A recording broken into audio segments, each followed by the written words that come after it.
불안한 노후, 실패에 대한 두려움, 개인마다 보유된 창업 비용은 한정돼 있고 창업 경비를 어떻게 낮출 수 있을까요?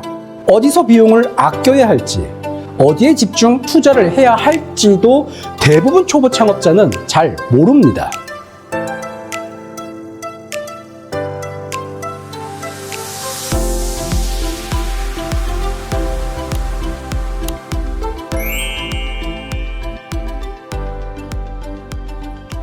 안녕하세요. 자생력TV 9번째 시간 이대한 센터장입니다. 2020년 3월 코로나 시국 미국 중앙은행 금리는 0.25%였지만 시장 안정화를 목적으로 막대한 자금이 풀려 화폐 가치 하락을 예고했습니다. 이후 가속화된 인플레이션은 물가 변동성을 키웠고 2023년 7월 미국 중앙은행 금리는 5.5%까지 오르게 되었죠. 그 결과 모든 인건비와 소비 물가의 가파른 상승은 과거 베네수엘라의 어려움을 연상시키며 하이퍼 인플레이션과 자칫 고물가 경기 침체에 빠지지 않도록 정부 각계 전문가들은 자구책을 펼치는 중입니다. 10년 전, 그러니까 2014년 최저시급이 5,210원 하던 시기죠. 이해를 돕기 위해 창업률이 높고 진입장벽이 낮은 카페로 잠시 예시를 들어 볼게요. 동네 조그마한 카페 10평을 직접 창업한다고 하면 대략 약 3천만 원에서 한 4천만 원 정도 비용이 소요됐습니다. 2024년 현재 최저시급은 9,860원으로 2014년 대비 약 90% 정도가 올랐죠. 월급이 오른 게 아니라 수요와 공급에 대한 현재 화폐 가치가 떨어져 10평 카페 창업 경비가 이제는 5천만 원에서 8천만 원이 소요되는 현실이죠. 인건비 상승은 신규 창업자들에게 코로나 이후 불어닥친 불경기와 위축된 소비 문화, 높은 은행 대출 금리로 창업에 대한 도전을 두렵게 만들었습니다. 그렇다 보니 자판기나 로봇을 활용한 무인화 시장이 일시적 급성장을 하고는 있지만 오늘 다룰 이야기와 다른 이야기이기 때문에 무인 시장에 대해서는 추후 다시 이야기해 볼게요. 창업을 취미로 하는 게 아니라면 투자금 대비 회수율을 생각하고 창업해야 하지만 전쟁과 세계적 인플레이션 문제로 각종 원부 재료가 많이 상승해서 2025년 1030원이라는 국내 최저인건비 상승은 개인 자영업자분들의 초기 창업에 대한 더욱 많은 두려움을 주고 있습니다.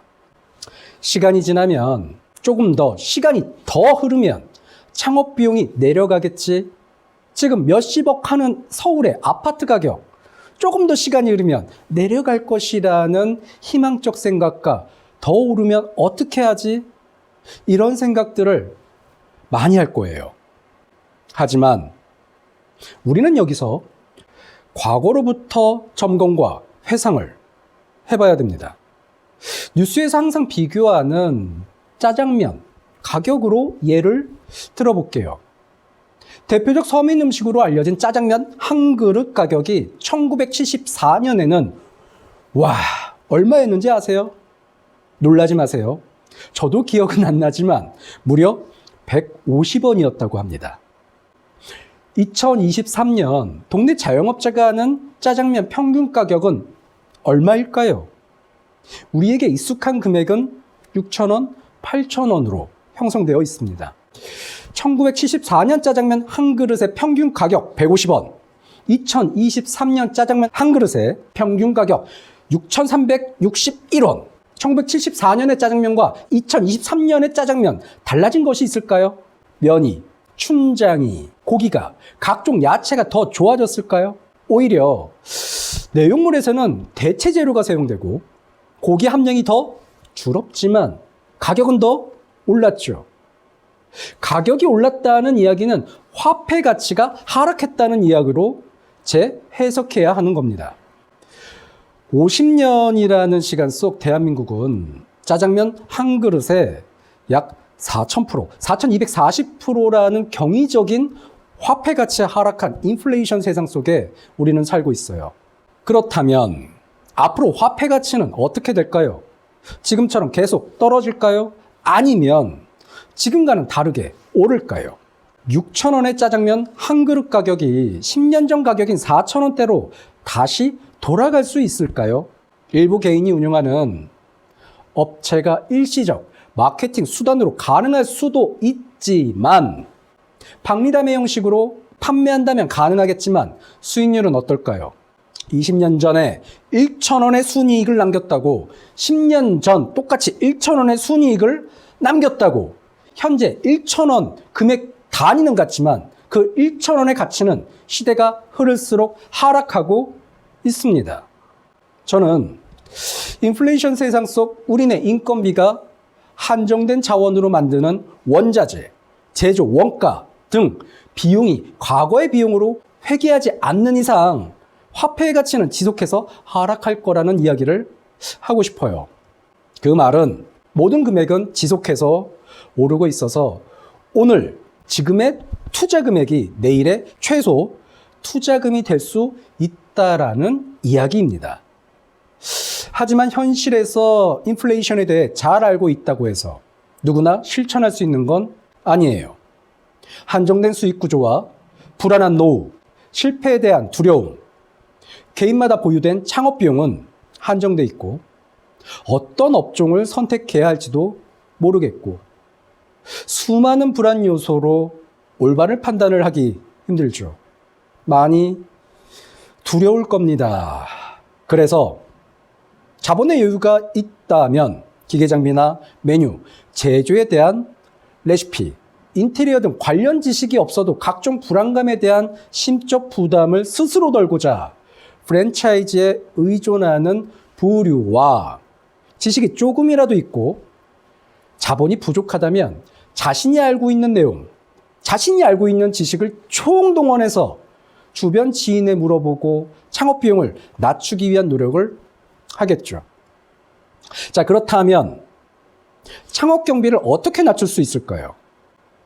효과적으로 비용을 낮추기 위해서는 적재적소에 비용이 사용되어야 하는데 어디서 비용을 아껴야 할지, 어디에 집중 투자를 해야 할지도 대부분 초보 창업자는 잘 모릅니다. 대표적으로 창업 경비가 가장 많이 들어가는 부분인 상권, 기계장비, 인테리어, 과연 어디서 낮출 수 있을까요?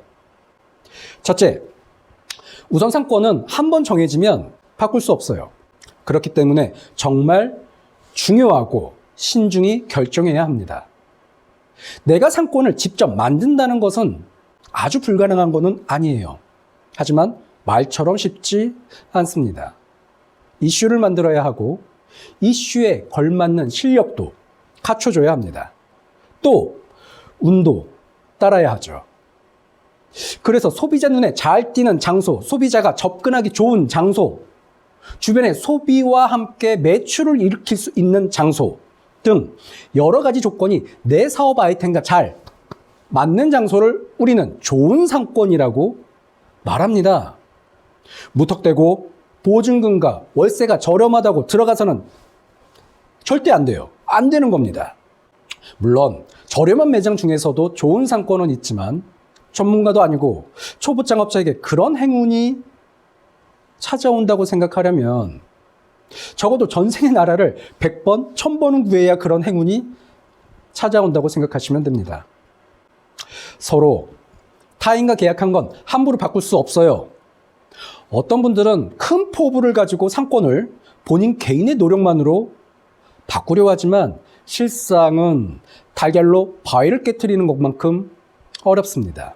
그렇기에 보증금은 추후 돌려받는 돈이라고 생각하고 가볍게 생각하는 분들도 간혹 있지만 정말 신중에 신중을 기해서 선택해야 하는 부분이 바로 상권입니다. 두 번째, 기계장비의 경우는 어때요? 똑같은 기능을 가진 장비지만 만든 제조사와 외형에 따라 색상에 따라 가격이 어때요? 천차만별이죠. 능서, 불, 택, 필. 글씨를 잘 쓰는 사람은 붓을 가리지 않는다는 고사성어가 있습니다. 몸이 조금 불편하지만 할 수 있어요. 몸이 더 부지런하면 가격싼 장비로도 얼마든지 창업할 수 있습니다. 쉽게 예를 들자면 우리가 흔히 사용하는 휴대전화를 생각해 볼게요. 기술 보급이 평준화되어 전화를 걸고 받는데 지장은 없죠. 하지만 상세한 편리 기능을 못 사용한다고 많이들 불편한가요? 휴대전화 고유의 기능을 못 쓰지는 않습니다. 값비싼 휴대전화의 기능을 100% 활용할 줄 아는 사람이 몇 명이나 되겠습니까?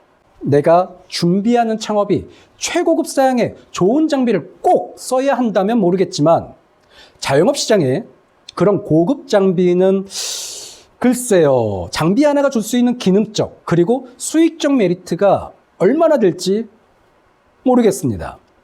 그래서 저는 기계 장비에서도 일정 비용을 절약할 수 있다고 말씀드리고 싶어요. 세 번째, 창업 비용 중 가장 많은 부분을 차지하면서도 많은 금액을 줄일 수 있는 부분, 바로 인테리어입니다. 매장이나 주택의 인테리어를 위해 업체 미팅을 해보면 평당가라고 해서 금액을 이야기하는 업체도 있고 세부적으로 하나하나 풀어서 이야기해주면 원가에 본인 인건비만 챙겨달라는 업체도 있습니다. 어떤 곳은 평당가가 100만 원, 또 어떤 곳은 평당 300만 원, 500만 원, 천차만별이에요. 똑같은 차제로 공사를 하는데 이들 각각의 비용이 틀린 이유가 뭘까요? 실력은 뒤로 하더라도 바로 신뢰입니다. 뉴스에도 많이 나오지만 가자보수나 각종 인테리어 사기로부터 비교적 안전한 곳은 가격이 비싸지만 보호받기 힘든 곳들은 가격이 저렴한 경우가 대부분이죠. 초보 창업자들은 제한된 시각으로 가격만 보고 진행하는 경우가 많아서 이를 악용하는 업자들에 대한 구분이 어려워 잘못된 판단으로 피해를 보는 사례가 정말 많습니다. 우리 몸이 지금 바로 아프지 않아도 앞으로 아플 것을 대비해서 보험이라는 것을 많이 가입을 해요. 비싼 가격을 치르는 이유는 여러 이유가 있겠지만 일반 소비자 관점에서 쉽게 이해를 돕자면 어차피 들어가는 비용에서 잘못되었을 때에 대한 보험금이라고 생각하시면 됩니다. 하지만 계약서를 썼다고 사람이 좋아 보인다고 친절하다고 또 비싸게 지급했다고 무조건 안전하지도 않습니다. 다만 사고를 당할 확률이 낮을 수 있다는 것뿐입니다. 그래서 자본금도 부족하고 인플레이션 시대 앞으로 창업 비용은 더 비싸질 것인데 지식이 있는 사람은 조금이라도 낮은 비용 창업을 위해 스스로 준비하지만 그러지 못한 대부분 사람이 프랜차이즈를 선택하는 이유이기도 하죠. 자생력 TV 결론. 시간이 지날수록 모든 비용은 지속 상승해서 망설이기만 하다 기회를 놓치는 경우를 많이 봐왔어요. 작시성반이라는 사자성어가 있습니다. 무슨 일이든 처음을 시작하기가 어려울 뿐 일단 시작하면 반 이상 한 것이나 다름없기에 이를 끝마치는 것이 그리 어렵지 않음을 의미하며 유사한 말로는 아리스토텔레스가 한 말이 있죠. 바로 시작이 반이다라는 말이 있습니다. 무엇이든 처음 시작하기 어려운 것이며 숙련도에 따라 속도의 차이가 있을 뿐 어떻게든 시작한다면 결과물은 만들어내게 될 것입니다. 프랜차이즈는 갑질이 많아 불안하지만 무엇보다 비용이 부담되고 개인이 하기에는 위험 부담도 너무 크지만 그렇다고 자본금의 여유는 없고 대부분 창업자는 본인의 아이템으로 매장을 창업하는데 얼마가 들어갈지도 예상하지 못해서 두려워 새로운 무언가를 항상 망설이는 분들에게 저는 이런 이야기를 해드리고 싶습니다. 아무리 잘난 사람도 초보였을 때가 있어요. 처음부터 잘할 수 있다는 생각하지 마세요. 완벽할 수 있다는 생각 하지 마세요. 영화에서나 보는 태어날 때부터 천재나 영웅은 꿈꾸지 마세요. 항상 노력하고 끊임없이 시도하며 실패를 성공의 발판으로 만드셔야 합니다. 생각하셨다면 이제 두려워 마시고 실천해 보세요. 생각만 하다, 너무 많은 생각으로 망설이기만 하다, 추후 후회를 하는 것보다 뭔가를 시도해보고 도전하는 마음을 갖길 바랍니다. 여러분들이 건강하다면, 지속적으로 체력을 기른다면 기회는 언제든지 찾아옵니다. 알을 스스로 깨고 나오면 생명이 되지만 남이 깨면 후라이가 됩니다. 여러분들은 지금 이 순간 알을 깨고 나오는 순간이길 바라며 지금까지 자생력TV 이대한 센터장이었습니다.